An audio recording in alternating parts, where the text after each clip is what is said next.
everybody. My name is Grace Spicer and I'm 19 years old from Milton Keynes, and I'm very excited to be joined by the Mayor of Milton Keynes, who's going to be interviewing me today about my recent book that I published called Generation COVID: How Young People Responded to the COVID-19 Crisis. This book is a series of stories about young people who've experienced difficulties during the pandemic and how they approached it.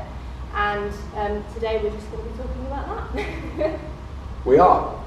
And I have to say, when I first read the script as to what we were going to be doing this afternoon, I got it completely the wrong way around, because I thought you were going to interview me about what I thought of the book, but then I saw that isn't the case. So I'm really delighted to be talking to Grace. It's actually lovely to be able to meet people all over and talk about their reflections on COVID-19, how it's affected them personally, how it's affected their business, how it's affected life in general. But I think it's really critical that as a community of Milton Keynes, we learn how it's impacted on young people particularly. Now, I'm a father of two young teenagers. Right. Well, they're not so young anymore, 17 and nearly 16, but I'm a father of two teenagers. And I think I've seen from that perspective how it's affected them.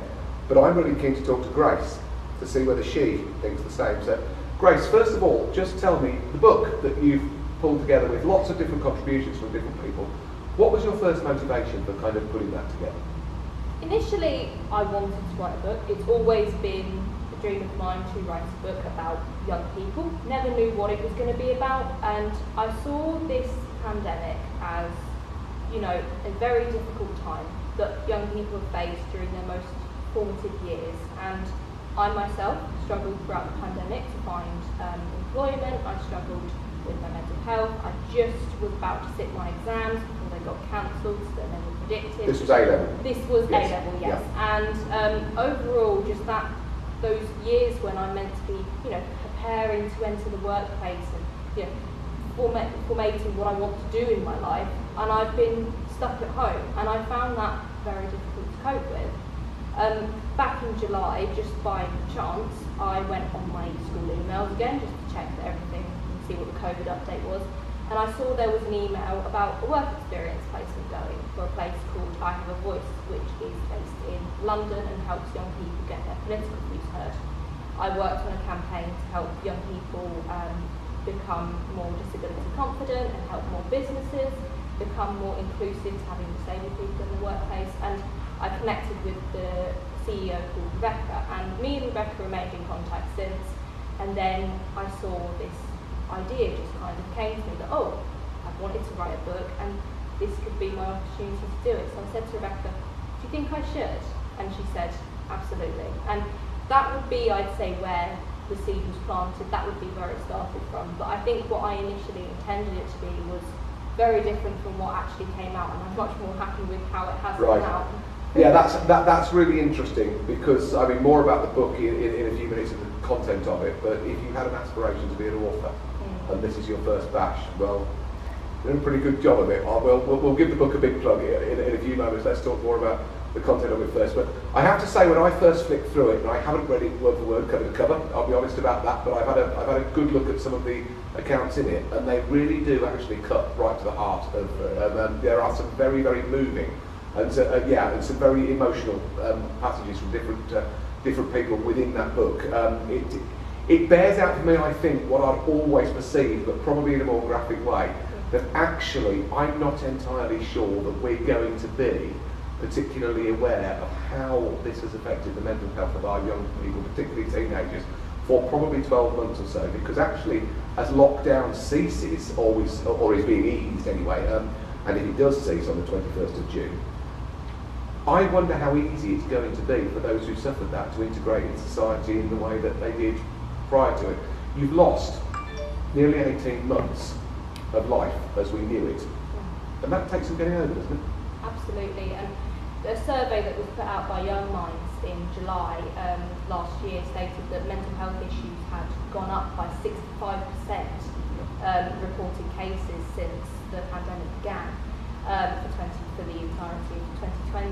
And to me, that's a hard statistic to take in, and to have those stories there, and as hard as it was reading through them when I received them from children up and down the country, it does highlight that it is an issue that is going to last for months, if not years in the future. And mental health isn't just for young people, bear in mind, it affects everyone. Yeah.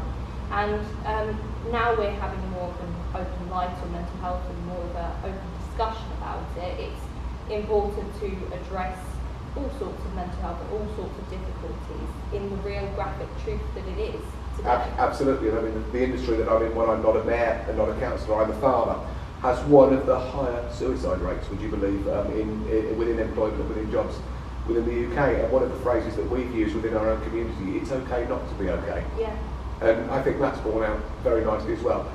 But I have to say, when I first sort of flipped through this, read some of the accounts in here and read it, it reminded me very much of something that an old political adversary, a political foe, but a really good friend of mine, Brian White, who used to be one of the members of Parliament for Milton Keynes, sadly no longer with us, said to me, and he said it to me when he was a member of Parliament, and I'd just been elected to Milton Keynes Council as a young, just 30-year-old, and Brian, a very experienced politician, and we sat in the pub one night having a pint, as, believe it or not, politicians of opposite political persuasions do.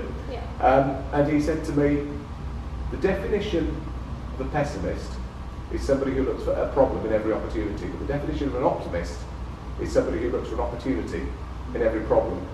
And I think you've borne that out well, haven't you? I would hope to say I did. And, you know, this book, I'm not aiming to have any, gain for myself. 75% of the profits that I'm making from this book are going to charity. They're going to 3 youth charities, so UK Youth, which helps youth clubs across the UK. I Have a Voice, which have helped me throughout all of this and help political engagement with young people, and Aspects Trust, which help young people on the autism spectrum in Milton Keynes. And I think, like you said, you need to look at this pandemic and try the best to see what the good things were in this. As this book is very difficult to read sometimes. There are very difficult stories to read. There is. But the hope at the end of it, that there was things that we did that were good. There's some stories in there of a young lady who started her own business during this pandemic when most businesses were falling apart. And one I find most remarkable, a young man who was working within the theatre industry who now works as a paramedic because of the pandemic. So it's the amazing hope and the good things that we need to also reflect on, as well as the bad things as well. And that's exactly why I said what I did, because actually I think that there are some very hard stories in their accounts. I won't call them stories, it almost make it sound fictitious, and this very much isn't. There's some very hard accounts in there, but there is also some very positive things as well. Positive outcomes of pretty difficult situations. Yeah. Young people, I think, have been given a hard rep by both the media and just the general assumption. We all think that we're all out partying, we're all out, breaking all lockdown rules, when so are adults. But the thing is, the media is highlighting the younger people more, and I want to explain through this book that we're not all like the media is portraying us to be. We want to be seen as inspirational young people, we want to be seen as people who are working hard and trying their absolute best to cope through this, and this is what we want to tell to the grown-ups, to our leaders, to the people who influence decisions for young people, and just document this time of how we responded to one of the most difficult times in our lives at the moment. Yeah, and I think there's, as I say, there's some very positive outcomes to some pretty dark situations in there. But when we talk about the COVID generation, and that's kind of what you've almost entitled the book, you're not trying to say in that actually this generation of people that have been brought up with COVID is somehow going to have the rest of their lives impacted in a negative way by it, are you? Because that could be the first implication that comes out of it. It could be the first way that people think we're going to be so negative and this will be with us forever. Of course this will be with us forever, but the same as people who have been through World Wars. What do we remember from World War II? Yes, we remember the bad things that happened, we remember all the bombings, we remember the Blitz, but we also remember the food rationing, all the hard work we did as a nation to work together, and all the initiatives we provided from there. And this is, to an extent, no different. We have to remember the bad things, but also the good, positive sides of things as well. And it needed to be documented, so that's what I did. You're right, absolutely right. And you're absolutely right to draw that analogy, because this has been sort of suggested more than once that the COVID-19 pandemic is actually the single biggest national and international crisis since the Second World War. There's no textbook to follow as to how you deal with it. You know, it's been difficult for individuals, I think, you know, it's been difficult for governments to try and wrestle their way through it. There is no kind of textbook that you follow. There is no way to go about it, which we've all had to guess, in a sense. We've all had to just do informed decisions. So you do sympathise with the leaders as well. We've all struggled. Yeah, but if you look back, I mean, I didn't study history particularly at school. I could tell you why, but I won't. But been embarrassing enough out of the teacher. But looking back at it, I've done afterwards, what you see, the effect of 2 world wars and indeed other big events before, is that sometimes when things happen and there's a massive change, which clearly there was, life never quite gets back to how it was before. There's some changes that will be permanent. And life as we know it, normal, if we could use the word normal, won't quite be the same as what normal was February, March last year. How do you think that's going to play out with young people having to kind of make that culture change, if I can call it that? Or, if I can turn it round, do you think that young people who are perhaps more digitally savvy before COVID-19 are actually better prepared to cope with it than some of the old fogies like me?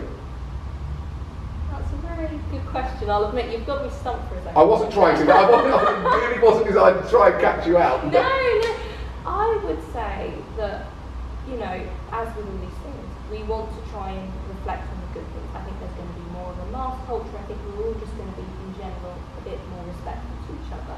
Yeah. And I'll admit, you know, during this time, obviously, us tech-savvy lot have learned, you know, we've become better at Zoom, but so have old people as well. So I'd hope that we could somewhat be, you know, together on those sort of platforms and be more open to remote and to online opportunities that they can gather as well. Because there has been opportunities, they might be a bit harder to find, but I would have never gone on that work experience course if it wasn't for this pandemic and if it wasn't for it being online, because I couldn't go to London. So you have to kind of, I guess, think back, try and remember what things were that you want to stay with you after this time is over, or as we slowly ease out, and adapt that into your life going forward. Yeah. So, if I could, and I am going to pin you on the spot now. Oh no. If I was to say to you, what are the biggest lessons that you think we as a nation could learn from a young person's perspective about how life will change as a result of this? What would you say they are? I would say just respectfulness for one, kindness for another, just listening to young people, because I feel like when works like these and other things we have been doing as Generation COVID, listen to us more, work with us more, be considerate to others. I think just as a general consensus, just be more kind, be more considerate of mental health, because we've all been suffering with mental health. We've all been suffering with our own difficulties, whether you're, you know, a big CEO of a company or you're just someone who's starting out in the workplace, whether you're someone who's really high up in politics or you're someone who's very much not into politics at all. Everyone has different life experiences, but the difficulty we face is all the same. Yeah. And I think that hashtag be kind, which is one that's being used more and more, good, you know, excellent. It first kind of came into being with the murder of Joe Cox in Parliament. It was then Caroline Flack, and, you know, and her very sad death. And I think maybe, just maybe, one of the silver linings around that very dark cloud of COVID is that actually people have learned to appreciate who they have next to them and the communities around them. You know, there were neighbours that never really knew each other, that have now become friends simply because they couldn't go out and go anywhere else. And actually one of the experiences that I've had over COVID is seeing around Milton Keynes and indeed beyond, it's exactly everywhere, that communities have actually become communities again, whereas almost they'd become disparate before that. I never knew that exactly. The pandemic pretty much. You know, I knew a few of them, but not all of them. Yeah, and I guess that's true of young people as well, that actually the relationships that you had that were kind of there hopefully have been enhanced through it and through difficulty and through personal experiences. They've been difficult, but the ones that want to last have lasted, and we've been able to let go of the people that maybe didn't fulfil our lives to what we wanted. And again, it's just a time of reflection. And the book, I always considered maybe calling it reflection, because that's what it is. It's a time of reflection, it's a time of thought, and it's a time of learning that you can change. This is our opportunity to, be more kind to one another and build a community. Yeah. So the book launches. The book has already launched. The book is launched. The book is there. And where do we buy a copy of it? How do we get it? You can buy a copy on Amazon if you just type in Generation COVID, how young people responded to the COVID-19 crisis. It will come up on your Amazon page. There is also a web page for the book on the I Have a Voice website, which is www.ihaveavoice.org.uk/generation-covid-book. And you'll replay that back, I don't know how many times to get that, but well done for remembering it. Oh, it's like stuck in my head overnight and stuff. It's a long link, but Amazon's the best way if you don't want to be replaying this video 50 times over. But you'll see the lovely cover. The cover's handmade by my friend. She did that for me. Well, you've answered the next question then, because I was going to say what on earth was the inspiration for the cover, but that is really good. Thank you. The cover was made by my friend Geary, who's currently studying at university. She's amazing at art. And I said to her, Denise, I want this to be a scrapbook of memoirs. I want people to remember this. Can you put something together that makes people remember the difficult times we've been through? And she's nailed that right on the head, if I do say so. She has. There is every kind of thing that we have coped with throughout the pandemic on here. So there's mental health, there's the rainbow from Clap for Carers, there's photography and things to remember, the issues around the world, the issues of the healthcare system at the moment, the rain, but also the sunshine, the economic crisis, and just I love it, and it's handmade. I was really thinking it was going to be graphically designed or something, but I absolutely love it. It's really good. I have told her many times, but thank you, Denise. This is a wonderful cover. Yeah, well done, Denise. That's I was really keen to learn about that. That's one of the questions I had that didn't automatically jump off the page at me when I read it, unless I missed it. I'm sure you put a credit in there somewhere. It is somewhere near the back. Yeah. Forgive me for missing that first time round, but it's absolutely excellent. So, having done this one, has the bug to become an author been fulfilled, or are you wanting to go on further? I'm someone who's just constantly working to do, things to help, change the world even just slightly. It's things I've wanted to write a book. I've always wanted to go and speak on TED. I've wanted to do, outreach and speaking opportunities for young people. I'm very grateful I've got offered a job at Transitions UK, which I'm supporting young people leaving the care system at the moment and helping them with opportunities for growth and development when it's really hard now as well for anyone. So what I want to do is just keep going, and I'm guessing another book might be in the pipelines if this one does well. Well, if it doesn't, I will be surprised. I'm not an avid reader, I have to be honest about that. I'm not one who spends a lot of time with my nose in books. I know plenty of people who are. My daughter being one of them, and she will get given this book to read and she will give me a judgment call on it. I didn't realise I could have given it to her before today and got it before I came. She's pretty hypercritical at times, so she might have critical review. No, you won't have it. But from what I can read, if you want something that's a difficult read in terms of context, but actually an easy read in terms of you could just pick it up and read a bit and put it down, and then pick it up and read a bit more and put it down, it's absolutely spot on. It's just under 50 pages. It appeals to the likes of me who don't want to get in and read 80 pages at a time. 2 or 3 is quite enough. Yeah. So, yes, I'm unashamedly giving this book a plug, not just because we've got a very talented young individual here at Milton Keynes who's done it, but actually because I think it addresses a subject that needs addressing, that I think is going to be an issue way beyond the 21st of June if, please God, we get out of lockdown in the way that the government roadmap is saying that we will. And at the moment, the stats still look I want to go on holiday, so I'll cross my fingers. Yeah, I'm actually not so much bothered about I've holiday. got a staycation booked, I'm not going abroad. Well, I'm not what I want to do is actually be able to shake people by the hand again. Yeah. To be able to actually have that physical contact that we've not been able to have That's because not of the same, nervous. is it? No, I probably shouldn't say this, but that sort of reminds me of what I do to the missus when she encroaches on my side of the bed at night. You know, get out. This is my space. You know, it's almost impersonal. I've gone on to fist punching. That's actually okay. a little bit better, but it still isn't the same as a handshake, or even if you're a bit more familiar, a hug or something like that. We haven't been able to do that. We are physical creatures at the end of the day, and we need that interaction. You know, if this was 6 months ago, we'd probably be doing this electronically. The fact that we can sit here face to face today is a huge step forward. So let's hope we go. But the issues in here still remain live. Yeah. Also, thank you to Milton Keynes Libraries for letting us come out and talk as well. But yes, absolutely, these issues are still active. They're still happening. They are still paramount, and they will be for months, if not years, to come. So it is important to remember, respect, and be kind. Yeah, and you're right. I think it's probably going to be years, not months, frankly. And if the message that comes out at the end of this, you tell me if I've summed this up right, the message that comes out of this, yes, it's be kind, but for those who are optimists, looking for that opportunity in every problem, then some of them, just some of them are there, but they're going to get encouragement to bring it out. And I think the rest of us need to be acutely aware of what is going on, and just be that person in the background who's there to give that hand up, that leg up, that hand up, because there is so much that young people have got to offer. Sometimes that's suppressed, and I think COVID has suppressed it in a way that we probably don't even realise fully yet. It has. So, for my generation, I was going to say one generation ahead of you, probably two, but what's the message to us? How do we help?